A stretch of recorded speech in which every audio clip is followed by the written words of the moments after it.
Amerika Syarikat baru saja menculik Presiden Venezuela dan isterinya. So, cerita dia macam ni. Jam 2 pagi, Radar Pertahanan Udara Venezuela mula mengesan pesawat Amerika Syarikat menceroboh ruang udara negara itu.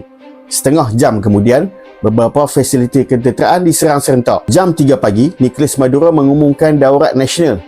Kemudian, senyap. Tiada berita lanjut sehinggalah jam 7 pagi. Venezuela tak mengeluarkan sebarang kenyataan. Ada penduduk menyatakan daripada jam 1 pagi sehingga 6 pagi, beberapa kawasan di Caracas mengalami gangguan elektrik dan talian telefon.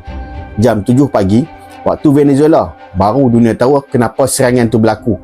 Nicolas Maduro dan isterinya telah diculik. Donald Trump menulis di X, Presiden Maduro telah ditahan dan dibawa keluar daripada negara itu. Sidang media akan dibuat pada jam 11 pagi ni. Beberapa sumber tak rasmi mendakwa bahawa pasukan Delta Force terlibat. Delta Force ni ialah pasukan komando paling elit di US. Kalau diterjemah dalam bahasa yang paling mudah, modus operandi ini hampir sama dengan operasi Bin Laden di Pakistan. Pertama, EMP ataupun gangguan elektrik untuk lumpuhkan kawasan sasaran. Kedua, electronic warfare. Frekuensi di jam supaya tiada panggilan bantuan boleh dibuat. Ketiga, pesawat pejuang masuk, hapus sistem pertahanan udara. Dan yang terakhir, barulah penculikan berlaku. Ada banyak versi tentang bagaimana Maduro ni ditahan. Masa mungkin berbeza tapi konsep sama. Sebab maklumat terlalu awal kan, semua daripada Venezuela.